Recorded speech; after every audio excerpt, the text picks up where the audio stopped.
सभी को नमस्कार।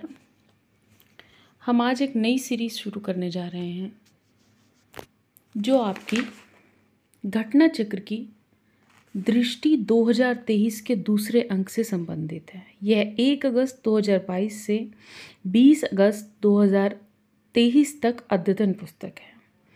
वैसे तो यह किताब इतनी ज़्यादा हैंडी है कि किसी को भी ज़रूरत नहीं है इस किताब के बारे में बहुत ज़्यादा कि कोई जानता ना हो उसे बताने की, इस किताब के बारे में बहुत ज़्यादा प्रचार करने की, क्योंकि यह एक अंतिम रिवीजन के तौर पे हम सभी के साथ में होती है जब हमारा एग्ज़ाम आ गया हो। करंट अफेयर को कवर करने के लिए यह पुस्तक हमारा बहुत साथ देती है, तो क्यों ना हम इसको शुरुआत करते हैं लेक्चर 1 से लेकर और आने वाले समय में जितने भी लेक्चर हम इससे प्रिपेयर कर पाएंगे। लेक्चर 1 में हम 8 to 9 पेजेस लेकर चलेंगे। शुरुआत हम राष्ट्रीय परिदृश्य से करेंगे। तो बिना समय गवाए हम शुरुआत करते हैं घटना चक्र की दृष्टि की, जिसे हम 1 अगस्त 2022 से और 20 अगस्त 2023 तक सभी समसामयिक घटनाओं का वार्षिक संकलन भी कहते हैं।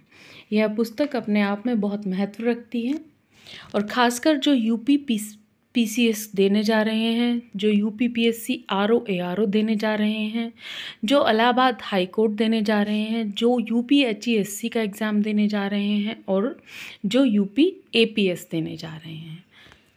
तो हम शुरुआत करेंगे राष्ट्रीय परिदृश्य से, जिसमें हमारे देश की राजनीतिक, सामाजिक, धार्मिक और शैक्षणिक घटनाओं को कवर किया गया है। हम शुरुआत करेंगे प्रधानमंत्री विश्वकर्मा योजना से। प्रधानमंत्री नरेंद्र मोदी के 77वें जन्मदिवस के अवसर पर हमारे राष्ट्र के संबोधन में विश्वकर्मा योजना की घोषणा की गई थी। यह योजना पारंपरिक शिल्पकारी में कुशलता प्राप्त व्यक्तियों के लाभ हेतु तैयार की गई है। इसे विश्वकर्मा जयंती के अवसर पर लॉन्च किया जाएगा, जो कब होती है? 17 सितंबर को होती है और इसी दिन हमारे देश के प्रधानमंत्री का जन्मदिन भी होता है। यह योजना विशेष रूप से ओबीसी समुदाय के बुनकर, स्वर्णकारों, लोहारों, धोबियों और नाई इत्यादि को सशक्त बनाती है।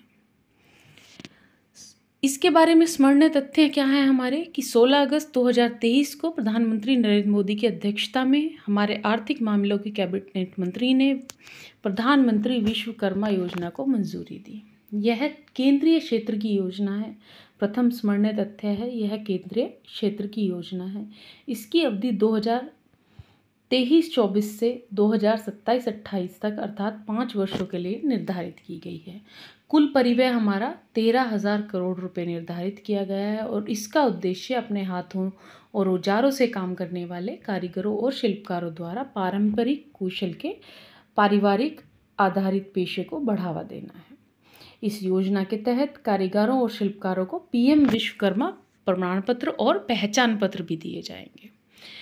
साथ ही साथ 5% की रियायती ब्याज दर के साथ 1 लाख रुपए तक की पहली किश्त और 2 लाख रुपए तक की द्वितीय किश्त की ऋण सहायता प्रदान की जाएगी। यदि हमसे सवाल किया जाएगा तो प्रधानमंत्री विश्वकर्मा योजना के बारे में यह पूछा जा सकता है कि कितनी राशि होगी, तो 5% की रियायती ब्याज दर के साथ में 1 लाख रुपए तक की पहली किश्त और 2 लाख रुपए तक की दूसरी किश्त।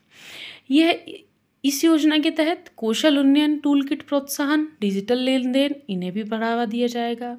यह ग्रामीण शहरी क्षेत्रों के कारीगरों, शिल्पकारों दोनों को सहायता प्रदान करेगी। आपसे सवाल पूछा जा सकता है कि यह सिर्फ ग्रामीण कारीगरों के लिए है अथवा शहरी, तो आपको जवाब देना है यह ग्रामीण व शहरी दोनों क्षेत्र के कारीगरों के लिए सहायता प्रदान करेगी। इसके तहत प्रथम चरण में 18 पारंपरिक व्यवसायों को शामिल किया गया जो निम्नलिखित हैं: बढ़ई, नवनिर्माता, अस्त्र निर्माता, लोहार, हथौड़ा, टूल किट निर्माता, ताला बनाने वाला, स्वर्णकार, कुम्हार, मूर्तिकार, गुड़िया खिलौना, धोबी इत्यादि। तो हमने जाना प्रधानमंत्री विश्वकर्मा योजना के बारे में। तत्पश्चात हम चलते हैं अमृत भारत स्टेशन योजना। याद रखिएगा, स्टेशन योजना के बारे में पहले भी प्रश्न पूछे जाते रहे हैं, तो यह महत्वपूर्ण प्रश्न है। प्रधानमंत्री नरेंद्र मोदी ने अपने संबोधन में अक्सर अत्याधुनिक सार्वजनिक पहल के प्रावधान पर बल दिया।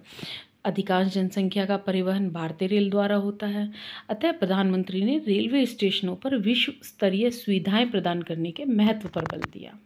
प्रधानमंत्री के इसी दृष्टिकोण के आधार पर देश में 1309 यानी 1309 स्टेशनों के पुनर्विकास के लिए एक योजना प्रारंभ की गई है, जिसे हम अमृत भारत स्टेशन योजना कहते हैं। तो पहला सवाल हमारा बनता है, कितने स्टेशन हैं? 1309 स्टेशन।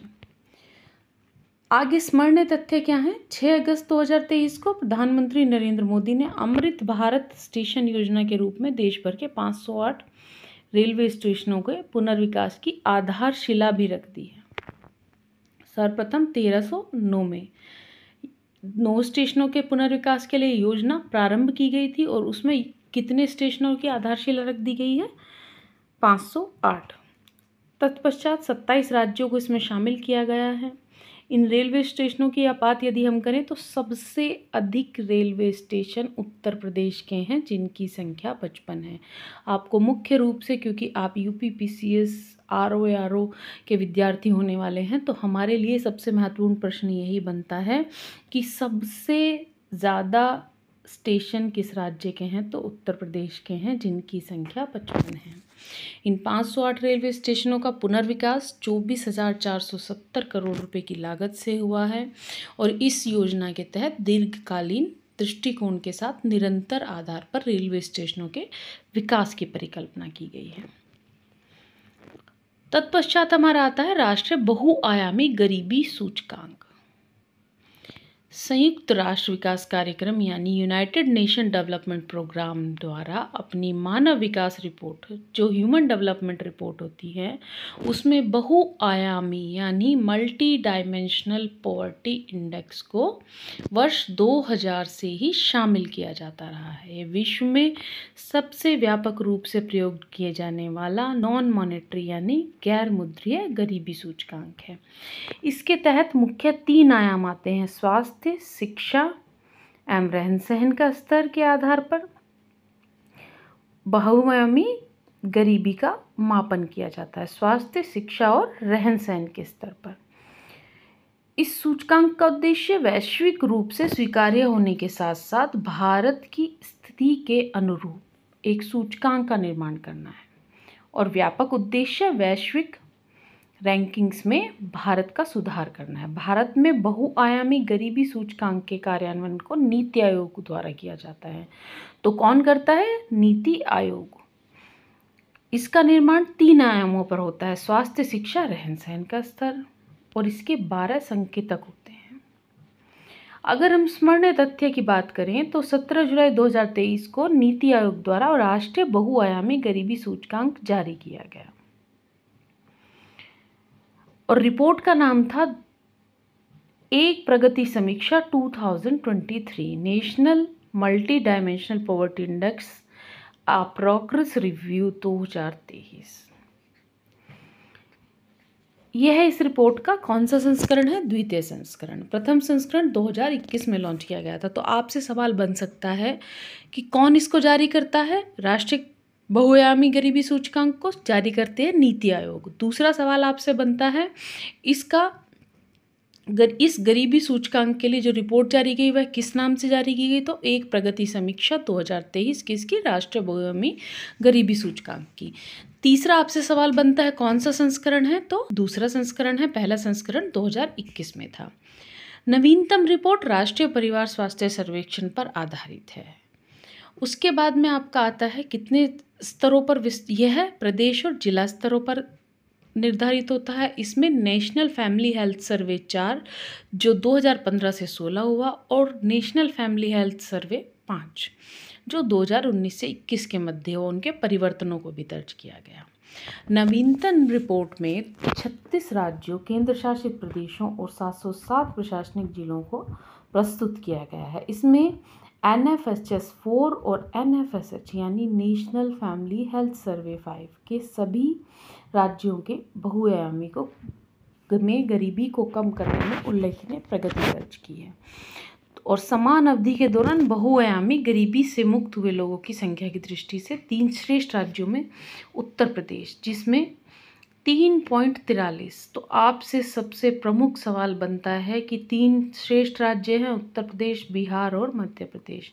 सबसे अधिक किसमें गरीबी की से मुक्त हुए हैं लोग? उत्तर प्रदेश में कितने लोग? 3.43 करोड़। दूसरे स्थान पर बिहार है और तीसरे पर मध्य प्रदेश है।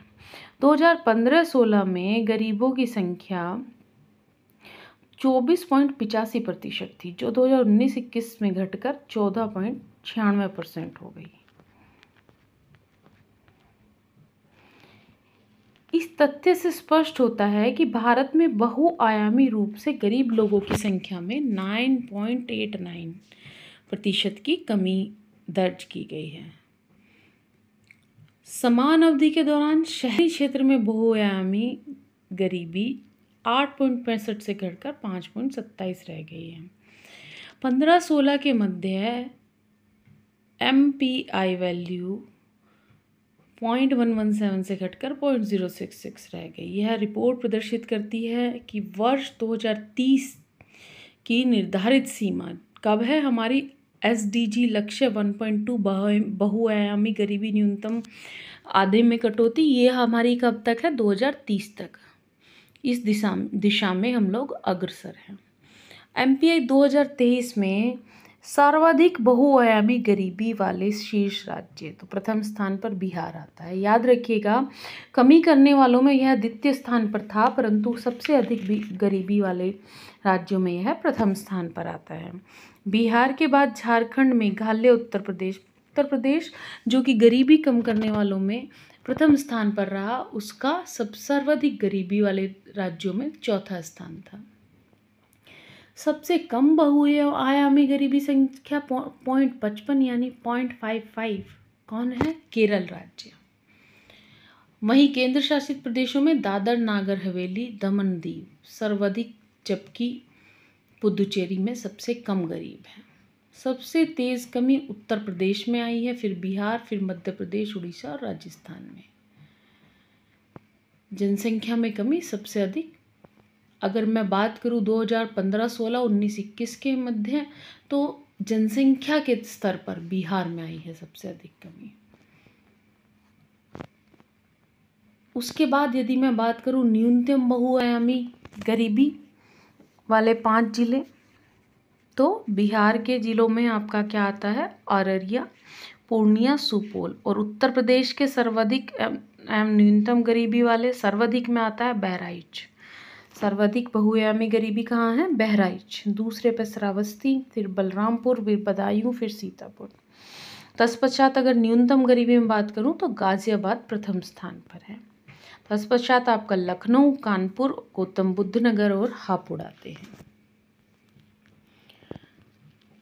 इसके पश्चात आपसे वैभव फेलोशिप योजना, वैभव यानी वैज्ञानिक, वैश्विक भारतीय वैज्ञानिक, वैभव वैश्विक भारतीय वैज्ञानिक, इस शिखर सम्मेलन का आयोजन किया गया था 2020 में भारत सरकार द्वारा।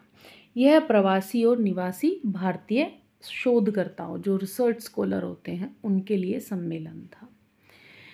28 फरवरी 2023 को राष्ट्रीय विज्ञान दिवस, जो किसके जन्म दिवस के अवसर पर होता है? श्री CV रमन इफेक्ट, वैभव फेलोशिप योजना का शुभारंभ किया गया था।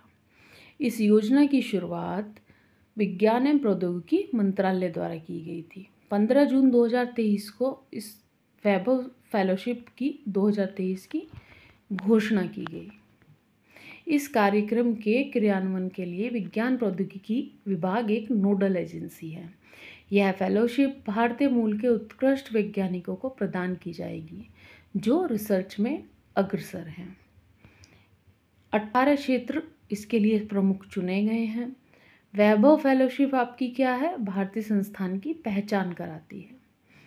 वैभव फेलोशिप भारतीय समकक्षों के साथ विज्ञान प्रौद्योगिकी में उस स्थान में अनुसंधान गतिविधियां प्रदान करने में मदद करेगी। तत्पश्चात आपका माहिर यानी mission on advance and high impact research. देश में ऊर्जा क्षेत्र से संबंधित नई उभरती हुई प्रौद्योगिकियों पर अत्याधुनिक उच्च प्रभाव के तहत तत्काल इसकी आवश्यकता थी, इसीलिए हमने माहिर मिशन को लॉन्च किया। जून 2023 में mission on advanced and high impact research एक राष्ट्रीय मिशन शुभारंभ किया गया। माहिर मिशन का शुभारंभ केंद्रीय विद्युत मंत्रालय और नवीनीकरण ऊर्जा मंत्रालय द्वारा संयुक्त रूप से किया गया है। इस मिशन को 2023-24 से लेकर वर्ष 2027-28 तक 5 वर्षों की अवधि के लिए तैयार किया गया। उद्देश्य भारत की विद्युत प्रौद्योगिकी को विनिर्माण का केंद्र बनाना है और इसकी संरचना द्विस्तरीय है। पहला है शीर्ष समिति, इसमें प्रौद्योगिकियों के विचार विमर्श के लिए अनुसंधान प्रस्तावों को मंजूरी और अध्यक्षता केंद्रीय विद्युत मंत्री करेंगे। उसके बाद तत्कालीन कार्य क्षेत्रीय समिति, यह समिति अनुसंधान क्षेत्रों की पहचान, संभावित प्रौद्योगिकी की सिफारिश एवं अनुमोदन पर आधारित है और इसको प्राधिकरण के अध्यक्ष द्वारा संचालित किया जाएगा। तत्पश्चात आता है हमारा राज्य खाद्य सुरक्षा सूचकांक। यह हमारे food safety and standard authority of India FSSAI द्वारा जारी किया जाता है। तो सबसे पहला सवाल, राज्य खाद्य सुरक्षा सूचकांक किसके द्वारा जारी किया जाता है? फसई यानी food safety and standard authority of India के द्वारा। इसका प्रथम संस्करण कब जारी किया गया था? 2019 में। कब होता है हमारा विश्व खाद्य सुरक्षा दिवस? 7 जून को होता है। स्मरणीय तथ्य इसमें क्या है? यह हमारे परिवार कल्याण मंत्री मनसुख मांडविया द्वारा राज्य खाद्य सुरक्षा सूचकांक के नाम से जारी किया गया है। इस सूचकांक का यह 5वां संस्करण था। अभी शीर्ष बड़े राज्य जो हैं हमारे खाद्य सुरक्षा में वो हैं केरला, पंजाब, तमिलनाडु, मध्य प्रदेश और उत्तर प्रदेश। आपको उत्तर प्रदेश पर खासकर ध्यान देना है कि वह कहाँ, किस रैंकिंग में, किस स्थान पर है। बड़े राज्यों में 19वें स्थान पर बिहार है। कुल प्राप्तांक के आधार पर शीर्ष छोटे राज्यों में गोवा है, फिर मणिपुर है। तत्पश्चात आपका सिक्किम, मेघालय और नागालैंड है। छोटे राज्यों में अगर बात करें तो मिजोरम अंतिम स्थान पर है। इसके बाद केंद्र शासित प्रदेश में जम्मू कश्मीर पहले, दिल्ली दूसरे, चंडीगढ़ तीसरे स्थान पर है। वहीं निष्पादन ग्रेडिंग सूचकांक आता है। यह स्कूल शिक्षा और साक्षरता विभाग ने स्कूल शिक्षा के क्षेत्र में परिवर्तनकारी बदलावों के लिए निष्पादन ग्रेडिंग सूचकांक, परफॉर्मेंस ग्रेडिंग इंडेक्स PGI को डिज़ाइन किया। यह सूचकांक पहली बार 2019 में प्रकाशित किया गया था। 2021-22 के लिए PGI को संशोधित किया गया है और 2.0 के नाम से लॉन्च किया गया है। अब केंद्र शासित प्रदेशों को रैंकिंग की बजाय ग्रेडिंग दी जाएगी। 10 ग्रेडों में इन्हें विभक्त किया गया है। सबसे ऊंचा ग्रेड दक्ष है, जो 1000 अंकों में से 940 प्राप्त करने पर मिलता है, और न्यूनतम ग्रेड आकांक्षी है, जो 460 अंक प्राप्त करने वाले राज्यों को मिलता है। और स्मरणीय तथ्य यह है कि 2.0 में किसी भी राज्य और केंद्र शासित प्रदेश को दक्ष प्राप्त नहीं हो सका है। सोचिए जरा, शिक्षा के स्तर का हम कहाँ हवाला दें जाकर।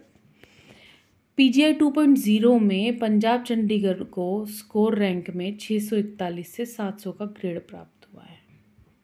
दक्ष में कोई नहीं आया, उत्कर्ष में कोई नहीं, अति उत्तम में कोई नहीं, प्रचेष्ट में कोई नहीं। प्रचेष्ट 2 में चंडीगढ़, 3 में केरल, तमिलनाडु। यदि हम बात करें उत्तर प्रदेश की, तो उत्तर प्रदेश आपका कहाँ आया है? आकांक्षी 2 में। कहाँ आया है? आकांक्षी 2 में। तत्पश्चात आती है आपकी NIRF इंडिया रैंकिंग्स 2023। केंद्रीय शिक्षा मंत्रालय के अंतर्गत national institutional ranking framework NIRF, इसकी शुरुआत 2015 में की गई थी। यह उच्च शिक्षा संस्थानों के बारे में होती है। नेशनल इंस्टीट्यूट्स फ्रेमवर्क द्वारा यह जारी की जाती है। इसका 8वां संस्करण है।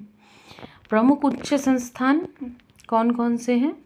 समग्र कॉलेज, विश्वविद्यालय, अनुसंधान और नवाचार के स्थान पर थे। अगर 5 संस्थानों की बात करूं तो मैं IIT मद्रास प्रथम स्थान पर ओवरऑल, भारतीय विज्ञान संस्थान बेंगलुरु द्वितीय स्थान पर, प्रौद्योगिकी संस्थान यानी IIT दिल्ली, तत्पश्चात IIT बॉम्बे, फिर IIT कानपुर आता है। इंडिया रैंकिंग्स में समग्र श्रेणी में 10 में से उत्तर प्रदेश के केवल एक संस्थान IIT कानपुर को स्थान दिया गया है। आपको मैं बार बार कह रही हूँ कि आपका जोर प्रथम रूप से उत्तर प्रदेश के बारे में आ रही खबरों पर रहना चाहिए।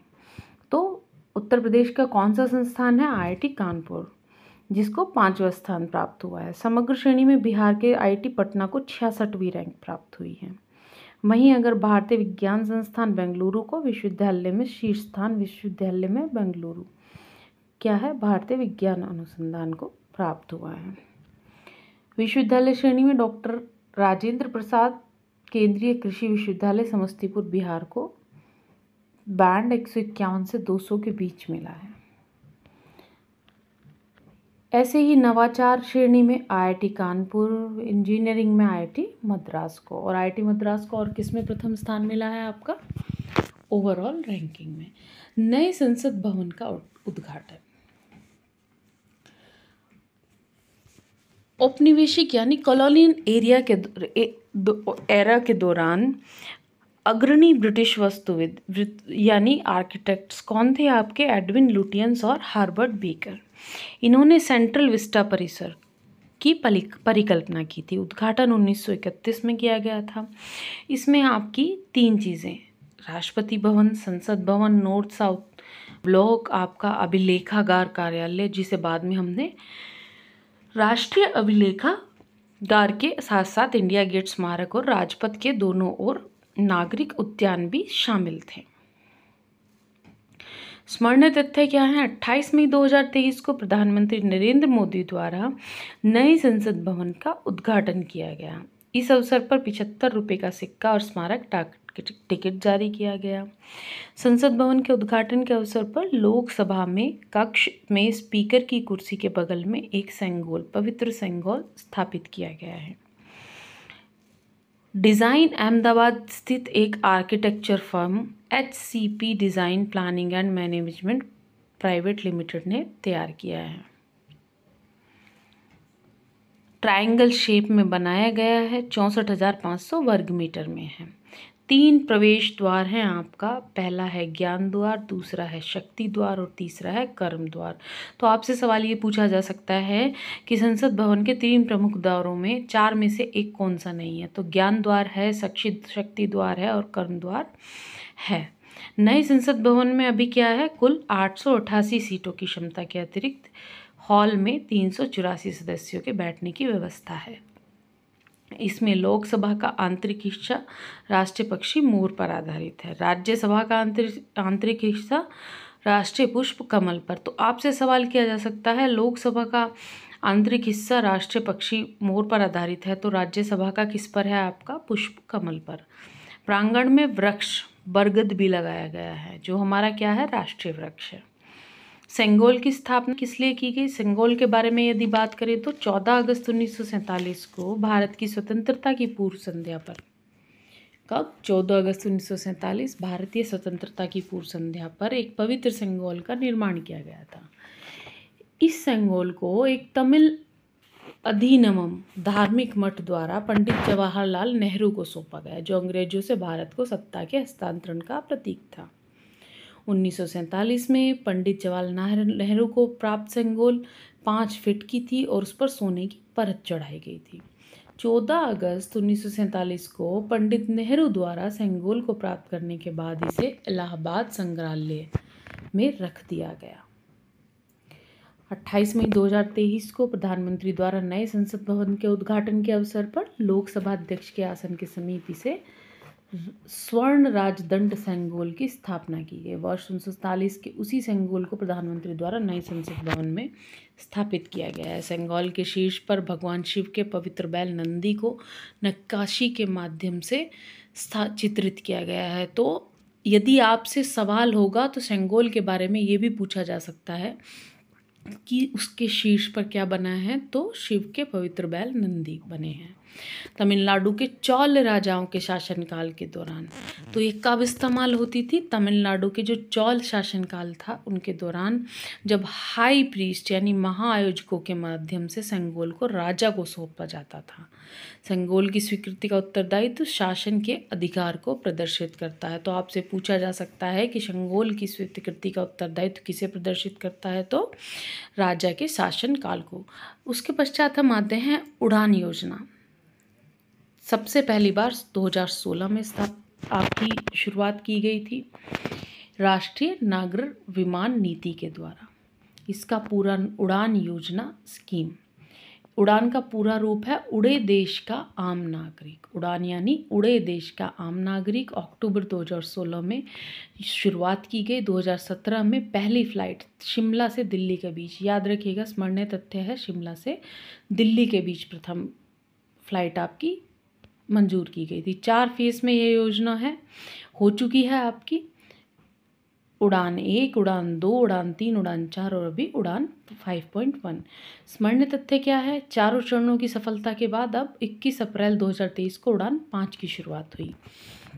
इस चरण का उद्देश्य क्या है? इस चरण का उद्देश्य देश के दूर दराज इलाकों और क्षेत्रीय इलाकों की कनेक्टिविटी को बढ़ाना और अंतिम स्थल तक हवाई सफर संपर्क का लक्ष्य हासिल करना।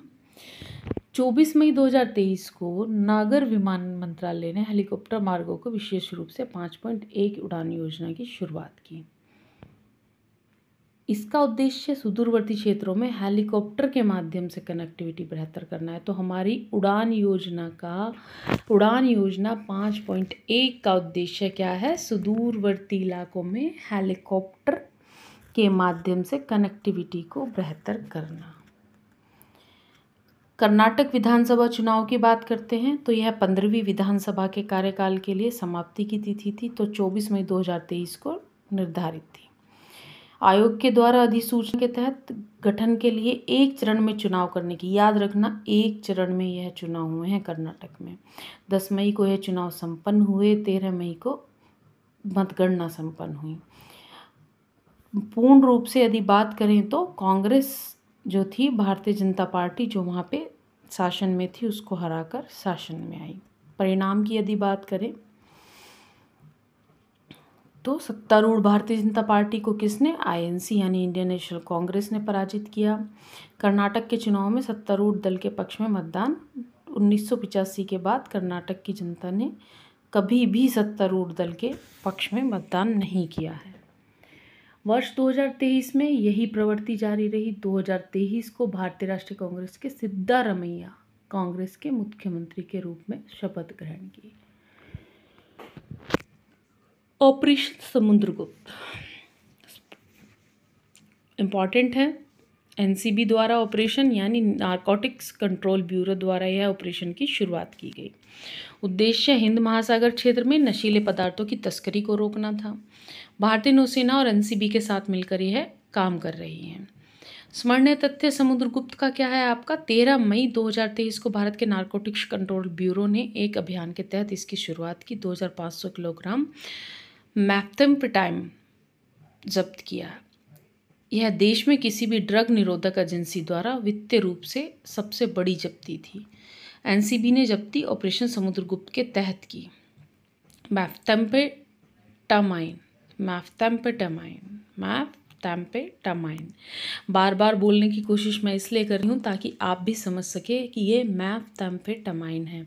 आपसे पूछा जा सकता है व्हाट इज़ मैथेम्फेटामाइन, तो ये क्या है? एक सबसे अधिक हाईली एडिक्टिव स्टिमुलेंट है यानी व्यसनकारी उत्तेजक है जो तंत्रिका तंत्र को प्रभावित करता है। मैथेम्फेटाइन मस्तिष्क में प्राकृतिक रसायन डोपामाइन की मात्रा को बढ़ा देता है। डोपामाइन शारीरिक गतिविधि के अभिप्रेरण के लिए उत्तरदायी है।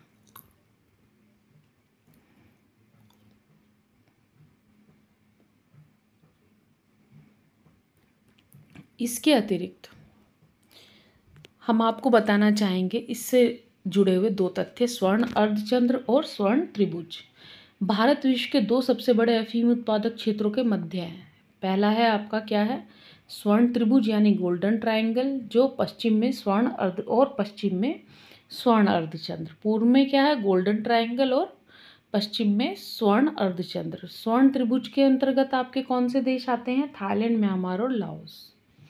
अफीम के सबसे बड़े उत्पादक हैं। स्वर्ण अर्धचंद्र भारत के पूर्व में है, जिसमें आपके थाईलैंड, म्यांमार और लाओस आते हैं। वहीं आपके स्वर्ण त्रिभुज गोल्डन ट्रायंगल के अंदर आपके कौन से देश आए थे, गोल्डन ट्रायंगल में आपके आए थे म्यांमार, थाईलैंड और लाओस, और अर्धचंद्र में आए थे आपके पाकिस्तान, अफगानिस्तान और ईरान।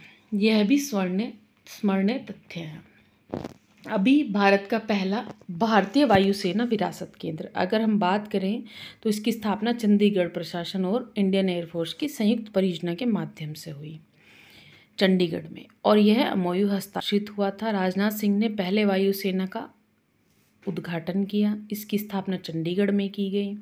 उद्देश्य गौरवशाली इतिहास को भारतीय वायुसेना के बताना था। मणिपुर हिंसा की बात करेंगे यदि, तो हमने अखबारों में, हमने न्यूज़ चैनल में, सभी में मणिपुर हिंसा को देखा है। यदि बात करें तो यह 3 राज्यों नागालैंड, असम और मिजोरम के साथ सीमा साझा करता है मणिपुर। इसके तहत म्यांमार के साथ अंतर्राष्ट्रीय सीमा भी साझा करता है।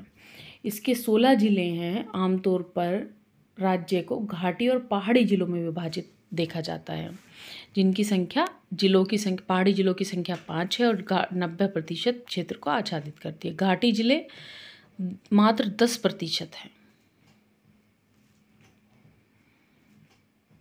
इनमें मैतेई, नगा, कुकी शामिल हैं। कुकी, चिन, मैतेई और नगा घाटी जिलों में, मुख्यतः घाटी जिलों में, जबकि नगा और कुकी चीन जनजाति पहाड़ों में। तो मैतेई आपकी क्या करती है, घाटी में रहते हैं मैतेई जिले वाले लोग, और नगा और कुकी चीन आपकी पहाड़ी इलाके में रहते हैं। यदि हम स्मरणीय तथ्य की बात करें तो मार्च 2023 में मणिपुर उच्च न्यायालय ने गैर जनजातीय मैतेई समुदाय आपका कहाँ रहता था, घाटी में, को अनुसूचित जनजाति ST का दर्जा प्रदान करने का विचार किया। अब वर्तमान में मैतेई समुदाय को अन्य पिछड़ा वर्ग OBC या SC की श्रेणी में वर्गीकृत किया गया है, यानी अनुसूचित जाति। अब यह समूह अनुसूचित जनजाति की मांग समिति के माध्यम से दशकों से करता आ रहा था। उच्च न्यायालय के इस निर्देश के विरुद्ध अखिल जनजातीय छात्र संघ मणिपुर, यानी all tribal students union Manipur द्वारा जनजातीय एकजुटता रैली आयोजित की गई, जिसके परिणाम स्वरूप मणिपुर में हिंसा भड़की। अब अगर हम बात करें तो 1949 में भारत संघ में मणिपुर के विलय से पहले मैतेई को जनजाति के रूप में मान्यता प्राप्त थी। 1949 में मैतेई समुदाय जो घाटी में रहता है उसे मान्यता प्राप्त थी, परंतु संविधान की अनुसूचित जातियां देश के 1950 का मसौदा तैयार होने के बाद उनसे यह दर्जा छीन लिया गया था। 1949 में भारत संघ में मणिपुर के विलय से पहले यह जनजाति माना जाता था, पर 50 में मसौदा छीन लिया गया था। मणिपुर हिंसा की जांच हेतु अब एक आयोग का भी गठन किया गया है, जिसमें मुख्य न्यायाधीश अजय लांबा को अध्यक्षता दी गई है। अन्य 2 सदस्यों की बात करें तो IAS अधिकारी हिमांशु शेखर और IPS अधिकारी आलोक प्रभाकर हैं। मैतेई को ST का दर्जा दिए जाने के विरोध में लोगों का तर्क था कि मैतेई शैक्षिक, सामाजिक और आर्थिक रूप से अग्रणी है। उन्होंने ST का दर्जा दिए जाने वर्तमान में ST का दर्जा प्राप्त समुदाय को आरक्षण लाभ प्रदान करने के भारी संघर्ष करना पड़ेगा, और मैतेई समुदाय पहाड़ी जिलों में भी भूमि क्रय कर सकेगा। इससे वर्तमान जनजाति समूह अपने क्षेत्र की भूमि से वंचित हो जाएंगे। यह एक डर था, डर का माहौल। मणिपुर में शांति समिति का गठन अगर बात करें तो 10 जून 2023 को हुआ। मणिपुर की राज्यपाल अनुसुईया उइके द्वारा इस समिति की अध्यक्षता करेंगी। वहीं समिति के अन्य सदस्यों में एन बीरेन सिंह, मणिपुर के मुख्यमंत्री, सरकार के कुछ अन्य मंत्री आदि इसमें शामिल होंगे। अभी हम बात करेंगे राष्ट्रीय विनिर्माण नवोन्मेष सर्वेक्षण, यानी नेशनल मैन्युफैक्चरिंग इनोवेशन सर्वे। याद रखिएगा, मेक इन इंडिया के आने के बाद से जितने भी मैन्युफैक्चरिंग सर्वे हो रहे हैं वो बहुत ज़्यादा इम्पॉर्टेंट हैं। इनोवेशन में भारत आगे बढ़ रहा है। अभी 2023 में हमारे यहाँ पे जो G20 हुआ है, हमने वहाँ पे जय जवान जय किसान और जय अनुसंधान का नारा भी दिया है। भारत सरकार और संयुक्त राष्ट्र औद्योगिक विकास संगठन यानी United Nation Industrial Development Organization द्वारा संचालित अध्ययन है। उद्देश्य भारत में निर्माण फर्मों के नवाचार को प्रदर्शन को मूल्यांकन करना है और फॉलो अप लेना है। इसमें फर्म लेवल सर्वे और आपका सेक्टोरियल लेवल सर्वे आएगा, जिसके अंतर्गत आपकी इंडियन मैन्युफैक्चरिंग इनोवेशन इंडेक्स को नाम 2022 में इसे दिया गया था। इसमें 28 राज्य, 6 केंद्र शासित प्रदेश शामिल हैं। बड़े राज्यों में 3 बड़े राज्य जो हैं उनमें कर्नाटक, तेलंगाना, तमिलनाडु हैं और 8वीं रैंकिंग उत्तर प्रदेश की है। पहाड़ी राज्यों में उत्तराखंड शीर्ष स्थान पर रहा और जम्मू कश्मीर 26 पॉइंट दोनों के साथ अंतिम स्थान पर। भारत में जल निकायों की प्रथम गणना, याद रखना कोई भी कार्य जब प्रथम बार होता है तो वह कहीं ना कहीं परीक्षा उपयोगी हो जाता है। तो याद रखिएगा, भारत में जल निकायों की प्रथम गणना, भारत में विश्व की लगभग 18% जनसंख्या निवास करती है। जल संसाधन मात्र 4% विद्यमान है। तो केंद्रीय जल शक्ति मंत्रालय द्वारा संपूर्ण देश में पहली बार जल निकायों की गणना की गई। यह गणना भारत के जल संसाधन की व्यापक सूची, जिसमें प्राकृतिक और मानव निर्मित दोनों संस्थान आते हैं, जैसे तालाब, टैंक, झील इत्यादि सभी आते हैं। इसके बारे में स्मरणीय तथ्य क्या है? 2023 अप्रैल में यह गणना संबंधित रिपोर्ट जारी की गई, जल शक्ति मंत्रालय द्वारा जारी की गई। इसमें राष्ट्रीय डेटाबेस को विकसित करना प्रमुख उद्देश्य था। अखिल भारतीय राज्यवार रिपोर्ट भी प्रस्तुत की गई। कुल अगर हम बात करें मिलाकर, तो जल निकायों की संख्या के मामले में 5 राज्य शीर्ष पर हैं। पश्चिम बंगाल प्रथम स्थान, उत्तर प्रदेश द्वितीय स्थान।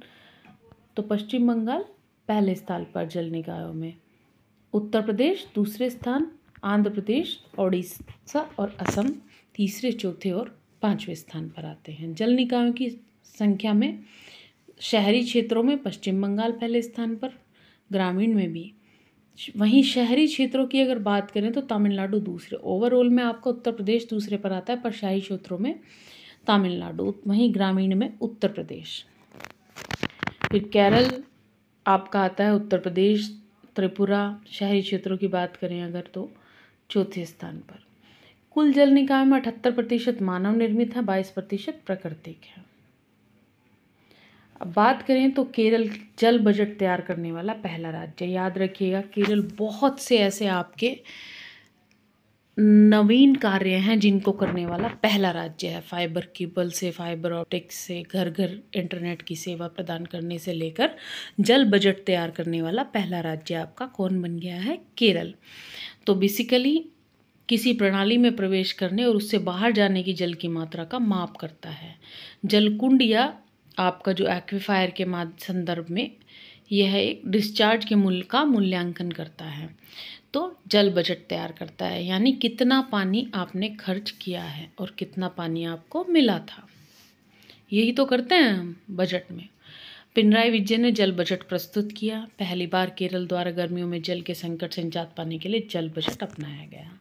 इसके अंतर्गत 15 ब्लॉक पंचायतों और 94 यानी 94 ग्रामों को यहाँ निर्धारित किया गया है।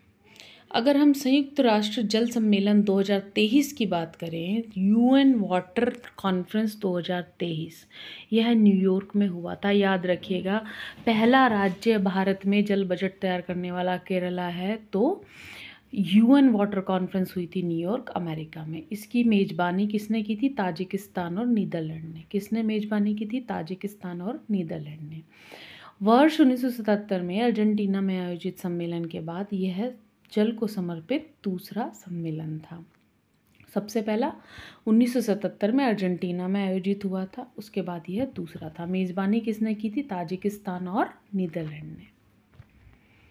इसके पश्चात हमारी राष्ट्रीय चिकित्सा उपकरण नीति की अगर हम बात करें तो इसे वर्गीकृत किया जाता है इलेक्ट्रॉनिक में, इम्प्लांट्स में, कंज्यूमेबल्स में, डिस्पोजल में, सर्जिकल में, डायग्नोस्टिक में। इस तरह हम इनको निर्धारित करते हैं। भारत के सहयोग से हिमाचल प्रदेश, मध्य प्रदेश, तमिलनाडु और उत्तर प्रदेश 4 चिकित्सा उपकरण पार्क स्थापित किए जाएंगे। कहाँ कहाँ स्थापित किए जाएंगे?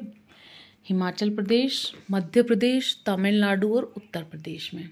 नरेंद्र मोदी की अध्यक्षता वाली कमेटी की मंत्रिमंडल की बैठक ने राष्ट्रीय चिकित्सा उपकरण नीति 2023 को मंजूरी प्रदान की। आने वाले 25 वर्षों में 10 से 12% की हिस्सेदारी प्रदान करने का इसमें लक्ष्य रखा गया और वर्तमान के 11 बिलियन अमेरिकी डॉलर से 50 बिलियन अमेरिकी डॉलर तक इसे पहुंचाने का निर्णय लिया गया। यह नीति पूर्ण रूप से चिकित्सा उपकरण क्षेत्र के लिए समर्पित है और संवर्धन परिषद के निर्माण की परिकल्पना करती है। भारत का सबसे बड़ा पुस्तक ग्राम। तो यदि मैं आपसे बात करूं, विश्व भर के पुस्तक ग्रामों को पठन पाठन और लेखक के प्रति प्रेम को बढ़ावा देने के लिए पुस्तक ग्राम एक शांतिपूर्ण और प्रेरणादायक वातावरण प्रस्तुत करता है। अब यदि मैं बात करूं तो अप्रैल 2023 में जारी विज्ञप्ति के अनुसार शीघ्र ही जम्मू कश्मीर के बांदीपुरा जिले का जम्मू कश्मीर के बांदीपुरा जिले का अर्गम गांव भारत का सबसे बड़ा पुस्तक ग्राम बन जाएगा। कौन सा गांव? अर्गम ग्राम, सबसे बड़ा पुस्तक ग्राम। यह एक NGO सरहद द्वारा जम्मू कश्मीर सरकार के सहयोग से स्थापित किया जाएगा। किसके द्वारा? सरहद क्या है आपका? एक NGO है। पुस्तक ग्राम की अवधारणा अब क्या होगा? अर्गम एक अनूठा गंतव्य होगा जिसमें जम्मू कश्मीर के प्राचीन इतिहास से लेकर आधुनिक इतिहास में तक की सभी परंपराएं आपको मिलेंगी। यह हे ऑन वे विश्व का पहला पुस्तक नगर है। कौन सा? हे ऑन वे। यह कहाँ है आपका? UK में। कौन सा है पहला पुस्तक नगर आपका? हे ऑन वे। इसी तरह से अगर मैं बात करूं तो मई 2017 में भिलार कहाँ है? महाराष्ट्र के सतारा में देश के पहले पुस्तक ग्राम के रूप में मान्यता प्राप्त की गई थी। विश्व का कौन सा है? हे ऑन वे, जो UK वेल्स में है। वहीं पे भारत का कौन सा था? अभी महाराष्ट्र के सतारा में 2017 में पुस्तक ग्राम के रूप में इसे मान्यता प्रदान की गई थी। 2022 में झारखंड के जामताड़ा में हर गांव में पुस्तकालय वाला देश का पहला जिला बन गया था। और सबसे बड़ा कौन सा? अर्गम हो गया है सबसे बड़ा। अप्रैल 2022 में झारखंड का जामताड़ा पुस्तकालय वाला जिला बना था। वहीं धर्मदम को कौन सा है? धर्मदम केरल का धर्मदम पूर्ण पुस्तकालय निर्वाचन क्षेत्र। कौन सा? पूर्ण पुस्तकालय निर्वाचन क्षेत्र घोषित किया गया था। आपको कैसा लगा ये आप सभी कमेंट में मुझे बता सकते हैं। यह सीरीज़ आपके लिए उपयोगी होगी। यह हमारा लेक्चर 1 था। आगे भी हम कोशिश करेंगे कि हम ऐसे टॉपिक्स आपके लिए लेकर आएँ जो आपके करंट अफेयर की महत्वपूर्ण खोज होंगे। हम आप सभी से मिलते हैं अपने अगले लेक्चर में। तब तक के लिए बड़ों को नमस्कार, छोटों को प्यार। धन्यवाद।